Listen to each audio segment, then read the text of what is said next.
방송가족 여러분 안녕하십니까? 오늘 특별히 얼마 전에 발의된 포괄적 차별금지법에 대해서 귀한 의견을 듣기 위해서 안창호 전 헌법재판관님을 이 자리에 모셨습니다. 안녕하세요. 네, 안녕하십니까? 반갑습니다. 네, 감사합니다. 네, 저희가 이렇게 긴급하게 모셨는데요. 와주셔서 고맙습니다. 감사합니다. 얼마 전에 정의당 장혜영 의원에 의해 발의된 포괄적 차별금지법 논의가 아주 요즘 뜨겁습니다. 법 전문가시니까 좀 고견을 듣기 위해서 모셨거든요. 어떻게 보시는지요? 그 틀에서 보면은 이것은 우리 국민의 자유와 기본권에 대해서 제약하는 바가 너무 크다. 또 한편으로는 차별을 금지한다고 하지만은 종국에 가서는 실질적으로는 역차별을 초래할 수 있다. 그리고 세 번째로는 우리 헌법이 추구하고 있는 공공의 가치와 공동선에 대해서 허물을 수 있는 소지가 큰 법이다. 이렇게 개괄적으로 말씀드릴 수 있겠습니다. 네, 지난달 29일 날 발의했는데요. 포괄적 차별금지법 잘 알지 못한다 이런 반응도 굉장히 많거든요. 예. 자세한 설명 부탁드립니다. 예, 우선 헌법의 차별금지법에서 근거하고 있다는 조항이 헌법 제11조 1항입니다. 거기에 보면은 모든 국민은 법 앞에 평등하다. 누구든지 성별, 종교 또는 사회적 신분에 의하여 정치적, 경제적, 사회적, 문화적 활동에 생활의 모든 영역에 있어서 차별을 받지 아니한다. 이것이 차별금지법의 근거조항이라고 법률안 제안자들이 설명하고 있습니다.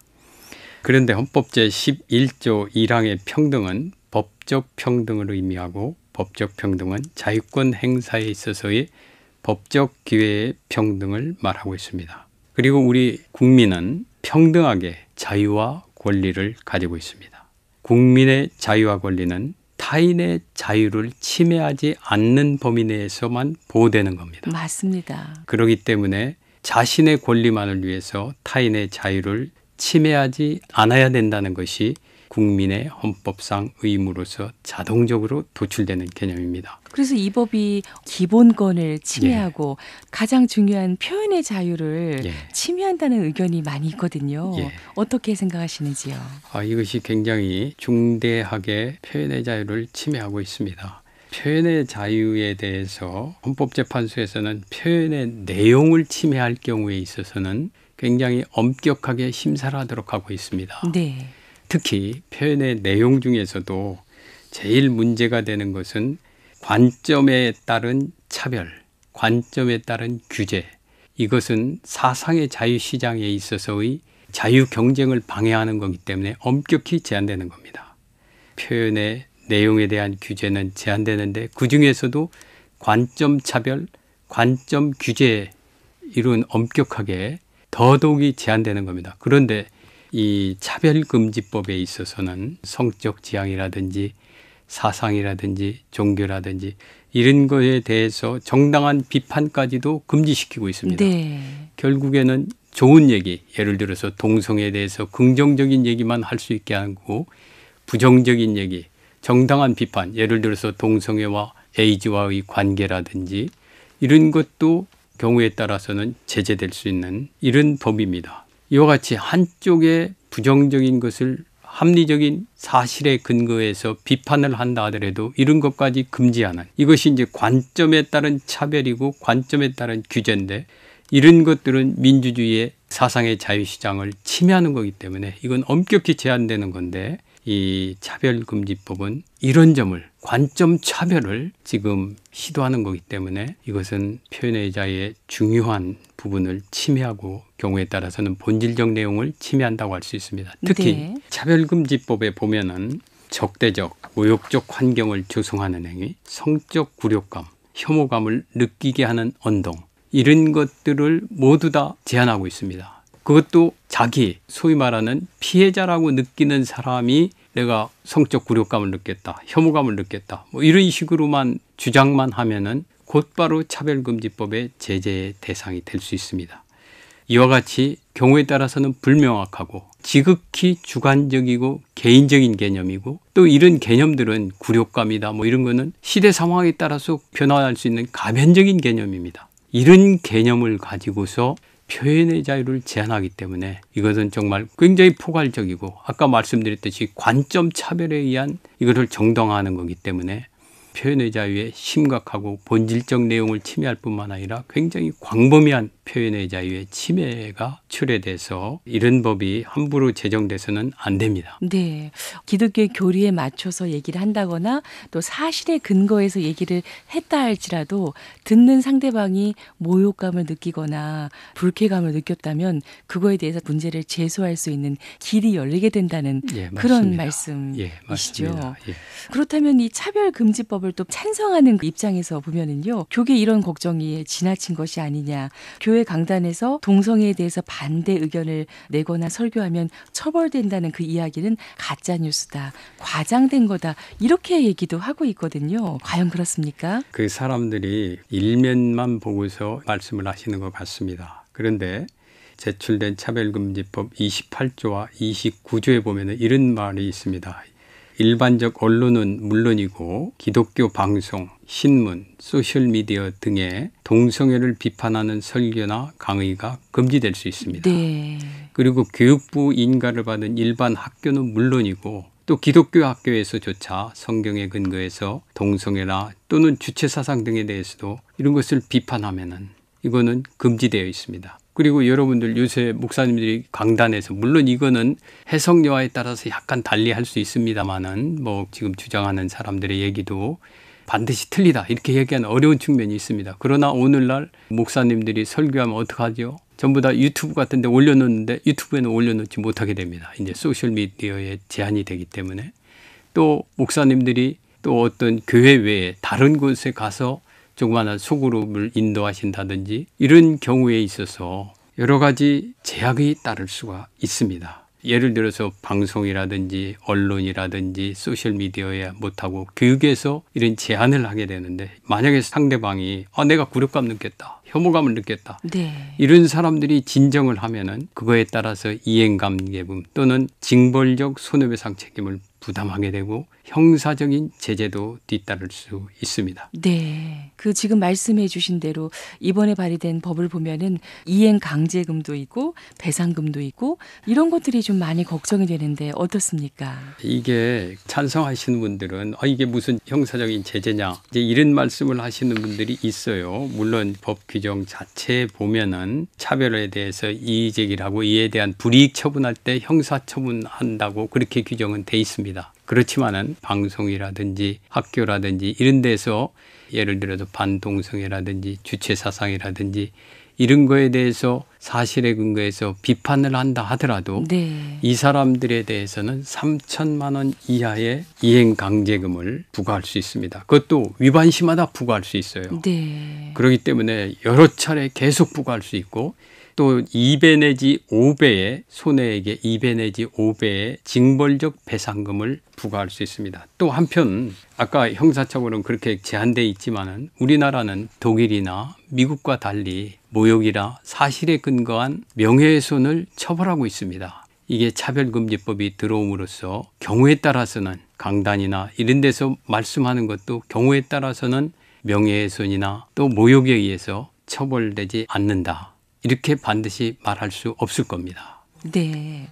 이번에 발의된 차별금지법 앞으로 진행 과정은 어떻게 예상하고 계신지요? 이 부분에 대해서 여러 가지 너무 문제가 많기 때문에 이거를 그냥 쉽게 한 당이라든지 이런 것에 사안을 호도해 가지고서 들어와서는 안 된다고 생각을 합니다. 이 부분에 대해서 충분한 논의를 거쳐서 법을 제정해야 되고 아까 말씀드렸듯이 또 이 법이 광범위한 또 역차별을 초래하고 있습니다.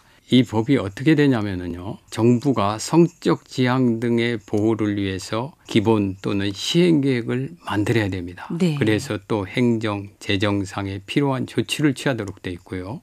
국가인권위원회에서는 성적 지향 등을 위해서 그 사람들을 보호 소송에 지원할 수 있도록 돼 있고 또 민사소송이나 이런 거 갈 때 굉장히 중요한 것들이 뭐냐면은 입증 책임인데요. 입증 책임이 원래는 피해자가 입증하도록 돼 있는데 이 법은 거의 대부분을 피해자라고 하는 사람은 나 저 사람 발언 때문에 내가 모욕감을 느꼈다. 이렇게 주장만 하면은 상대방이 모욕감을 주는 것이 아니다. 네. 뭐 다른 거다. 이런 걸 모두 다 주장을 하고 입증을 해야 됩니다. 왜 이렇게 바뀌었을까요? 그러니까 이거는 어느 의미에서 특별 보호가 되는 겁니다. 네. 그렇기 때문에 일각에서 얘기하는 대로 이거는 성적 지향자들에 대한 특혜와 특권을 주는 거다. 단순히 이것이 그냥 하는 것이 아니라는 주장이 바로 거기에서 나오는 겁니다. 네. 상대방이 입증을 해야 된다면 신학교라든가 교회 복지시설이라든가 기독교 방송이라든가 이런 곳에서 채용하는 문제에도 민감하게 영향을 미칠 것 같은데 어떻습니까? 그렇죠. 만약에 이제 이 법이 들어오면은 신학교에서 또 개교회에서 교회도 사용자가 될 수 있는 거거든요. 동성애를 하는 목사님이 온다. 또 신학교에도 동성애자가 지원한다. 이런 극동방송이나 학교나 종립학교 이런 데에서도 동성애자들이 와서 이것을 지원한다. 이럴 때 어떠한 방법으로 제재할 수 있는 방법이 없습니다. 오히려 경우에 따라서 동성애자라는 이유에서 거절하면은 이 법에 의해서 징벌적 손해배상, 이에 따라서 아까 말씀드렸듯이 이행강제금, 또 경우에 따라서는 명예훼손이나 형법상 명예훼손이나 모욕에 의해서 처벌될 가능성도 배제할 수 없습니다. 네. 그렇기 때문에 이 법에 심각성이 있는 겁니다. 그 기간이 왜 설립됐는지 그 정체성을 잃어버릴 수도 있는 중대한 기로라는 생각이 듭니다. 이 교계와 성도들이 성경적 가치를 지키기 위해서 경각심을 갖고 노력해야 될 일 참 많은 것 같은데요.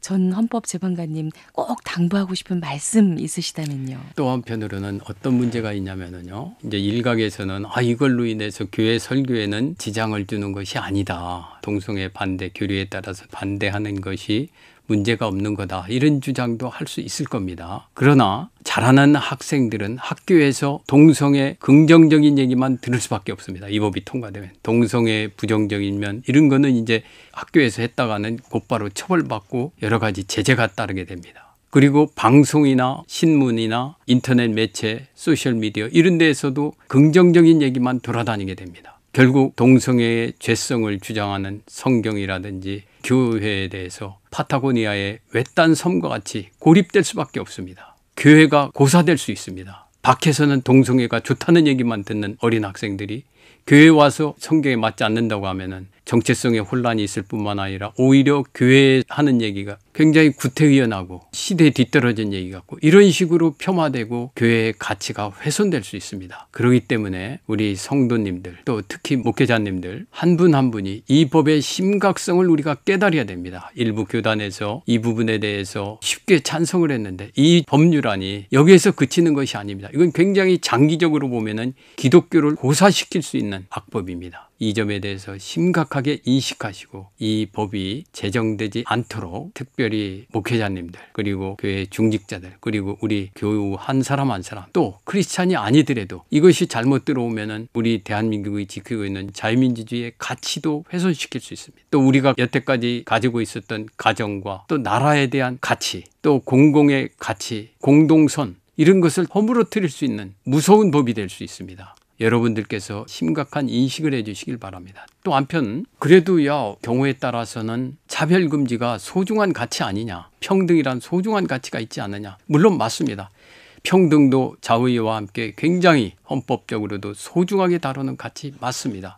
만약에 이런 차별금지를 위해서 필요하다고 하면 아까 말씀드렸듯이 이것이 굉장히 국민의 다른 자유권과 기본권을 제한하는 거기 때문에 개별적 구체적 논의를 거쳐서 맞습니다. 우리가 허용해야 됩니다. 요새 여성에 대해서 또 장애인에 대해서 우리 이런 법들은 이미 다 제정이 돼 있습니다. 직장에서 또는 우리 사회에 나가서 여러 가지 여성차별, 장애인차별 이거에 대해서 주장을 한다고 제가 반대하는 사람 아닙니다. 오히려 그런 것들은 더 우리가 살펴보아서 더 보장해 줘야 됩니다. 그러나 차별금지법과 같이 포괄적이고 대충 뭉뚱거려가지고서 이렇게 들어오면은 국민의 기본권을 심각하게 제약하고 경우에 따라서는 역차별을 발생할 수 있는 그런 법이기 때문에 이런 법을 제정하지 말고 필요하다면은 국민들 합의에 거쳐서 차별을 금지할 수 있는 개별적인 입법을 해야 된다. 이런 말씀을 드리고 싶습니다. 네, 복음이 도전을 받는 시대라는 생각이 들어요. 방송을 듣고 있는 극동방송 방송 가족들에게 기도 제목 좀 함께 나눠주시면 좋겠습니다. 저는 최근에 자유민주주의의 가치에 대해서 다시 한번 느끼게 됩니다. 지난 2년 동안에 대학원에서 이 헌법 강의를 했습니다. 그러면서 여러 가지 고전 책들도 보는 속에서 자유, 민주, 정의 이런 개념들은 사실 모두 다 기독교에서 나온 개념입니다. 우리 크리스찬들은 인류가 지향하고 있는 모든 중요한 가치는 대부분 성경에서 비롯된 겁니다. 우리가 이 성경의 소중함을 다시 한번 깨닫고 자부심을 가지고 많이 전파해 주셨으면 합니다. 또 우리가 지금 이 차별금지법이나 이런 것과 같이 성경의 내용에 배치되는 내용, 또 이것이 자유와 또 우리가 가지고 있는 기본권을 훼손시키는 이런 법이 들어오지 않도록 여러 성도님들께서 같이 기도해서 자유롭고 모든 사람들이 평등하면서 또 모든 사람들이 기뻐하고 행복해하는 대한민국을 만들어가야 되지 않겠습니까? 아멘.